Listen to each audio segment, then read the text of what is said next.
High বন্ধুরা, Muscat home maker থেকে আমি রূপা নিয়ে চলে এসেছি খুব সুন্দর একটা ব্লগ। কেমন আছো তোমরা সবাই? আমরা তো বেশ আছি।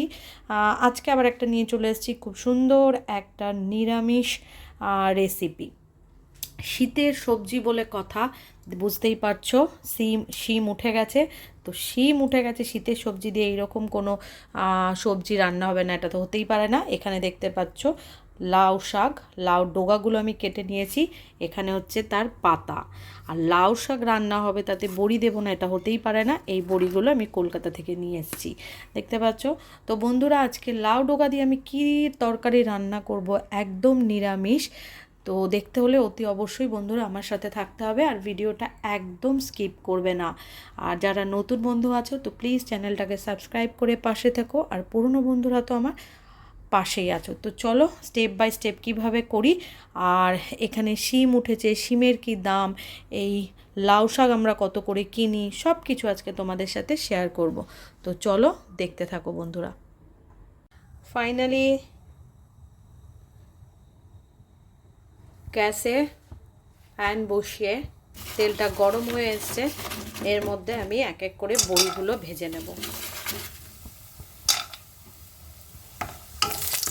আমরা জানো তো কলকাতা থেকেই বড়ি নিয়ে আসি, কারণ কলকাতার বড়িগুলোই ভালো লাগে। এখানে বড়ি পাওয়া যায়, এখানে একটা ইন্ডিয়ান দোকান আছে, ওখানে সব কলকাতার জিনিস পাওয়া যায়, কিন্তু কি এক্সেস দাম, কিন্তু খেতেও ভালো না। তো এর জন্য এইসব জিনিসগুলো আমরা ইন্ডিয়া থেকেই নিয়ে আসি।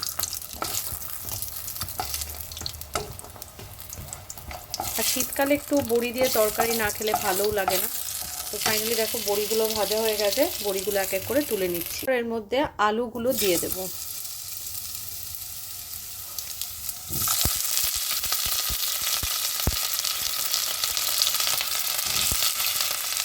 আলুগুলো একটু লাল লাল করে ভেজে নেব। আলুগুলো আমার ভাজা হয়ে গেছে, এবার আমি আস্তে আস্তে বেগুনগুলো দিয়ে দেবো, হালকা ভেজে নেব।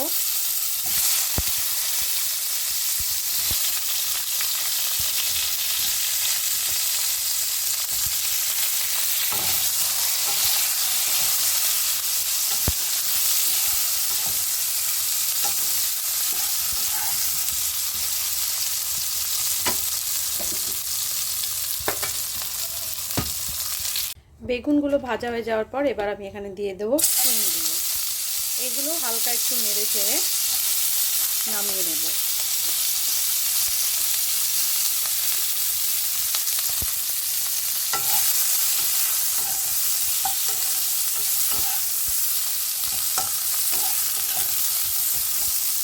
আর হ্যাঁ, তোমাদের বলছিলাম শিমের দাম, আমি জানি না ইন্ডিয়াতে এখন শিমের দাম কত।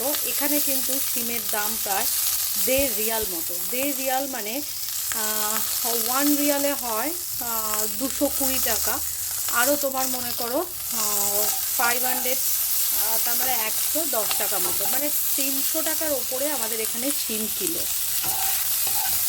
শিমের দাম 300 টাকা কিলো, মানে ইন্ডিয়ান মানিতে। কিন্তু তাও শীতের সবজি বলে কথা, না খেলে তো হয় না, ভালো লাগে না বলো। এগুলো তো শীতকালেই পাওয়া যায়, এগুলো আবার গরমকালে পাওয়া যায় না।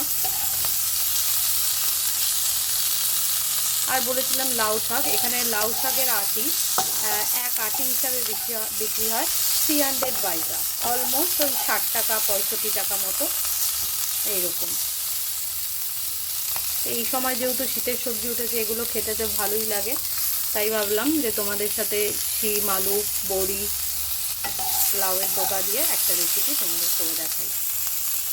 তো চলো, শিম ভাজা হয়ে গেলে আবার তোমাদের কাছে আসছি।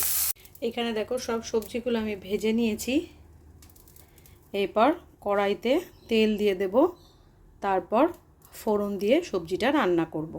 চলো দেখে নিই। ফাইনালি দেখো কড়াইতে তেল দিয়ে তেলটা গরম হয়ে এসছে, এইবার আমি ফোড়নে দেব তেজপাতা, শুকনো লঙ্কা, কালো জিরে আর মেথি।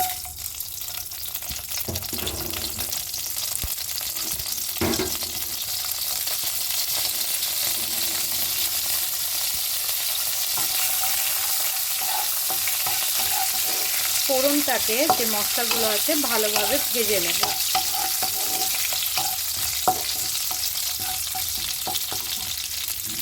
মেথির একটা ভাজা গন্ধ বেরিয়ে এলে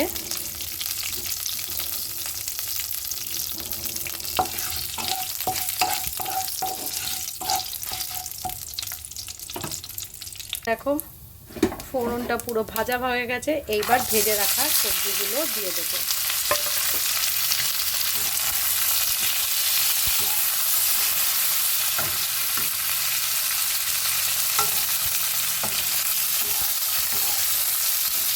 এর মধ্যে বড়িটাও ছিল, বড়িটাও আমি একসাথে দিয়ে দিয়েছি।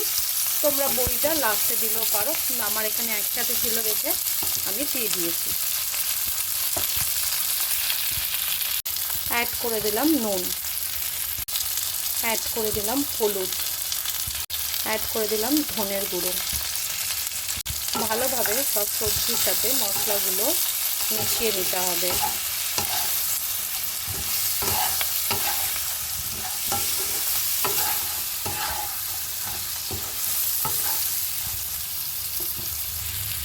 এই মুহূর্তে অ্যাড করে দেব ডাঁটাগুলো।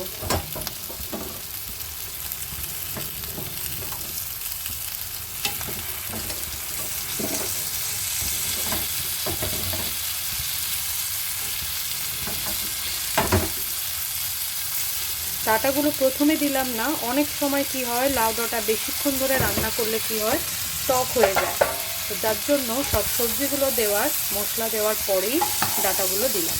এবার ভালোভাবে মশলার সাথে মিশিয়ে নেব।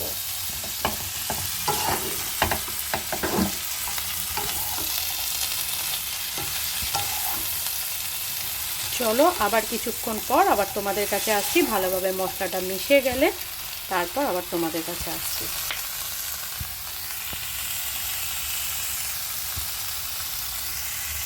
ফাইনালি দেখতে পাচ্ছ সবজিগুলো মশলার সাথে খুব ভালোভাবে মিশে গেছে। এবার আমি এর মধ্যে জল অ্যাড করে দেব।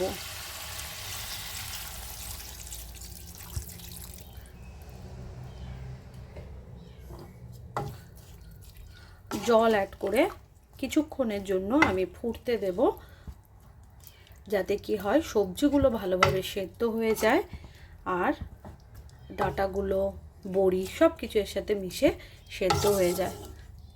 তো চলো বন্ধুরা আবার একটু পরে আসছি সেদ্ধ হয়ে এলে। এই মুহূর্তে এখানে অ্যাড করে দিলাম কয়েকটা কাঁচা লঙ্কা।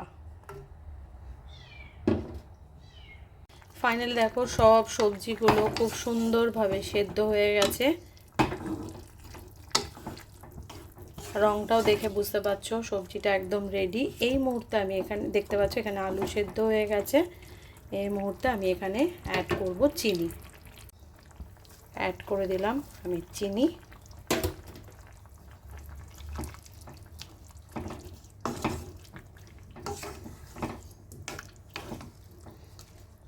আমি এটা কোনো শুকনো শুকনো না, একটু ঝোলওয়ালা লাউ শাকের তরকারি নিরামিষভাবে করলাম। মোটামুটি রেডি। এরপর এর মধ্যে অ্যাড করব একটু ধনে পাতা। এই মুহূর্তে এখানে অ্যাড করে দিলাম ধনে পাতা। শীতকালীন এই সবজিগুলোতে এইভাবে রান্না করলে দারুণ খেতে লাগে। এক থালা ভাত কিভাবে খেয়ে ফেলবে তোমরা নিজেরাও বুঝতে পারবে না। এরকম বড়ি দিয়ে, শিম আলু বড়ি দিয়ে অসম্ভব স্বাদ লাগে, দেখতে পাচ্ছ। তো ফাইনালি আমার লাউ ডোগার তরকারি, লাউ শাকের ঝোল একদম রেডি। ফাইনালি লাউ ডোগা বলো, লাউ শাক বলো, তরকারি একদম নিরামিষ দিনে এক থালা ভাত কীভাবে উঠে যাবে বুঝতে পারবে না এই লাউ ডোগার ঝোল দিয়ে। আর এর মধ্যে রয়েছে শীতের সবজি, তোমরা দেখে বুঝতেই পারছো, বড়ি শিম আলু সব দিয়ে এই লাউ ডোগার তরকারি। কেমন লাগলো আজকে তোমাদের এই লাউ ডোগার তরকারি অতি অবশ্যই জানিও বন্ধুরা। যদি ভিডিওটা ভালো লেগে থাকে ভিডিওটা ছেড়ে যাওয়ার আগে like comment share and subscribe করতে একদম ভুলো না। Thank you for watching. Tata.